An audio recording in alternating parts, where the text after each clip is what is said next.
How you doing, everyone? My name is Ryan. This is Ade, and this is another edition of Box Talk.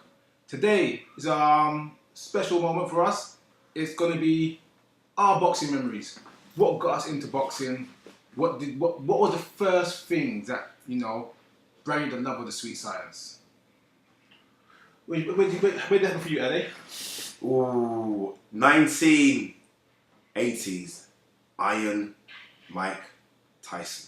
Honestly, I remember watching, I think my first proper boxing fight, when it used to come on TV, used to wait up and used to actually come on TV. It wasn't the pay-per-view, I couldn't afford it. But Iron Mike Tyson versus Frank Bruno, first fight. And I saw this kid knock out this man and I thought, hey, what's going on here? But no, he just looked ferocious, he looked vicious, he looked strong, he's powerful. Everything about him made me fall in love with boxing.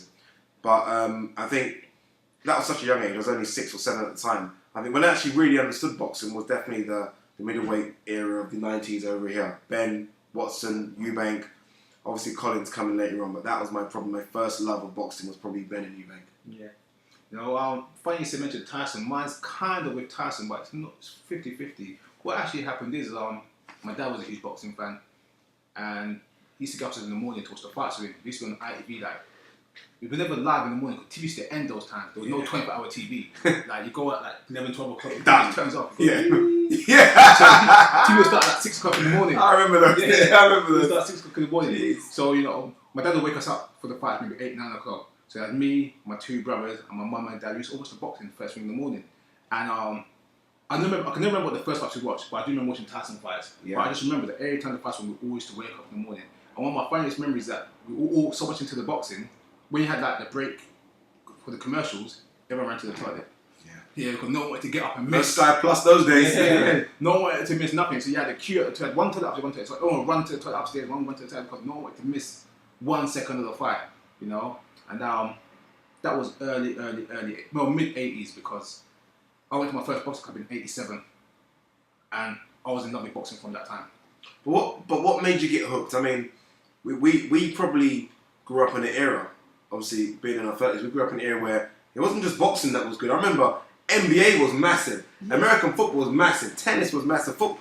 What made you fall in love with boxing? I don't know, Was it because you can beat people up for free and not get arrested? I tell you what was really funny for me, whereas everyone knows boxing is my first love. But for me, because I watched boxing from young, I started boxing when I was young. When I was in primary school and everyone played football, I wanted to play boxing. I actually got in trouble for punching people in the face and punching people. You don't play boxing. Exactly. But I was under 10 years old. The point I'm making is that it's just a different thing. So I don't know why I love boxing or when I love boxing. I just always loved it, and those are my first memories. It's like, I remember going to my first boxing club in Bannister House Boxing Club. This is over in Homerton in Hackney. It was in Bannister House. London, people. For all American viewers, that's London. Yeah, in Bannister House. And I remember going as a little kid, and the coach said he wouldn't train me because I'm too young. But he said I could come and watch. So I used to come and watch all the time, my older brother Alan. And all the guys there, I would just hit the bags and walk around the gym and everything. And bit by bit, all the bigger guys say, oh, little man, come. Do this, do that, hit the bag, do this. And bit by bit you learn. And by the time 3, 4, 5 weeks later, I was going to the gym and just learning and following the guys and picking up. And it's like, it was like the first education. You go to school and you learn a book, or you read and so on, so on, so on. That comes through time. Boxing came through love. Yeah, I remember for me as well, my older brother used to go to Newham Boxing Boys Club in East London, Stratford. And if my mum, if you're watching this now, I'm sorry, don't go mad. She'll probably kill us, and we actually used to go there and and try and box. I wasn't very good at boxing. I loved it. I loved watching it. I was never very technically good enough to do it, but I actually loved watching it. And I remember I always used to model myself on Nigel Benn. I used to, that kind of ferociousness. Literally, Ben would never win an amateur fight. You could tell, no amateur fights. Ben probably one of the only boxers Richard had no amateur pedigree really. He used to fight in the army, a few small amateur fights, but as soon as he turned that screw in his head to box, he would knock you out. And there's that kind of ferociousness that I love in boxing. I think as I've got older, I've almost enjoyed the sweet science of it now, the technical ability. So the likes of Mayweather and Hopkins. I think growing up, I almost wanted to see someone tear another guy's head off. So I think my best boxers growing up were definitely Ben and Tyson. It's funny, like growing up, I had a house full of boxing. All my older brother went boxing with me. my father was into boxing, and I just remember growing up straight up to where by the time early 90s, mid 90s, I consider myself like an expert on boxing. I always tell everyone, people that were around at the time would tell you that I predicted Holyfield Lewis. So Holyfield Tyson won. I knew Holyfield would win. I predicted Barrera would beat Nazim. Not because I was an expert on boxing. I just love boxing, and I've watched all these fights from when I was a kid. I just saw little things about fighting, just made it great. It's weird that you say it because I think we're in an era now in boxing, and what we're in 2013, we're golden boy and top rank because of the wars. We're actually giving us fights we want to see. We're actually getting the fights. But there's something about the 80s and 90s where the fights just seem bigger. I don't know what it is. Mayweather could be selling 20 million, getting paid 30 million, whatever. The fights just seem bigger in the 80s and 90s. There wasn't even a build-up. There wasn't this 6-7 month wait. But when the fights happened, like I remember you watched the Tyson fights, it almost felt like it was taking about a year to walk to the ring. The ring walk seemed to be so long, but it was probably the same in Las Vegas or Madison Square Garden. It just seemed bigger. See, I remember again in primary school when there was rumours that Tyson was going to fight Buster Douglas. This is before Tyson was going to fight Holyfield. This is before the Buster Douglas fight, before the prison. Yeah, that was like 90. Yeah, 1990 was when I started secondary school end of '89. So it was just before then. And the guys in my class knew Holyfield and Tyson.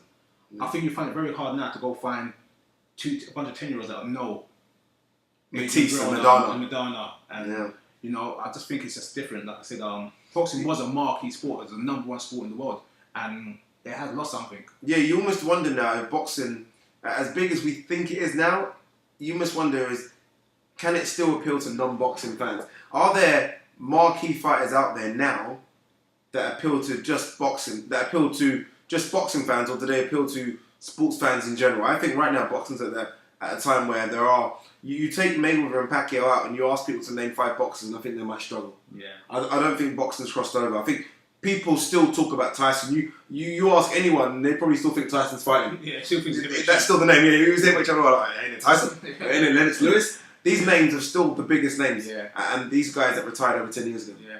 You know, but that's why I love boxing. You know, it's my sport. But tell us, what's your favourite memory? Why do you love boxing? What's the thing that got you hooked to boxing like we did? He told us about the 80s and growing up and going to a boxing club. I told you about Ben and Eubank, those era. What made you fall in love with boxing? Who was the person that you modelled yourself on? I've always been a Thomas Hearns fan. Always been a Thomas Hearns fan. Is that because you're height? Well, I wasn't always this tall. But you know, it was just Thomas Hearns. I don't know. But them times it wasn't swagger, but it was the swagger. He just came in there, he had that look, the eyes, you know what I mean? It's like the power. It's just everything about it. Weird. I actually remember when he lost to Marvin Hagra, and I was like, arguing with my brother, like, Hearns can't lose. And he's like, no, he lost, but I'm like, you're a kid.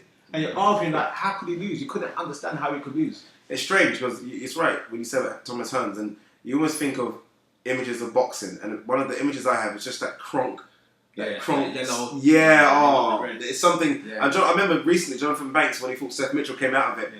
Not the one that he lost, but the one that when he beat Seth Mitchell, and he came out of it as a tribute to Manny Stewart. Yeah.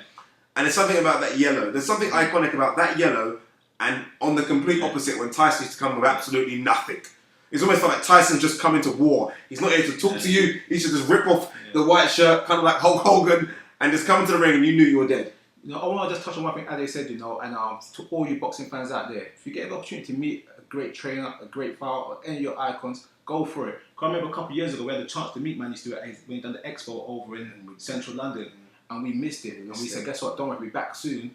Look what happens. And he's passed away now. So we had an opportunity to go see a legend, an icon of the sport. And arguably the best trainer in the last 50 years. And we lost. Look how many world champions he's trained. Yeah. And you're talking about, so that again, 38, 39. Did you hear that? 39 world champions. And you look at even people that he trained that he's probably only had for a couple of sessions. Not a lot of people know that he trained Tyson Fury for a couple of sessions. Yeah. People like that have sparred him. You know, Kronk Gym is literally his gym. So it's a shame. Again, like we said, leave your comments below. Tell us who your favourite fighters were growing up. Send us a video. Yeah, send us a video. Send us a video of your fighters. Who's your favourite fighter? Who is your favourite fighter of all time? Thomas Hearns. Mine's Sugar Ray Leonard, and we saw what happened to my guy before his guy. My guy was winning. But he got knocked out. He was winning. But anyway, Send us an email with your video to boxtalk@hotmail.co.uk. We'll update it, put it on our site. You could view your friends and show everyone your thing. Please, no swearing, no violence. Just talk about your love. No, seriously, guys, yeah, we're going to end at that one. But again, as Ryan touched on, tell us who your favourite fighters are.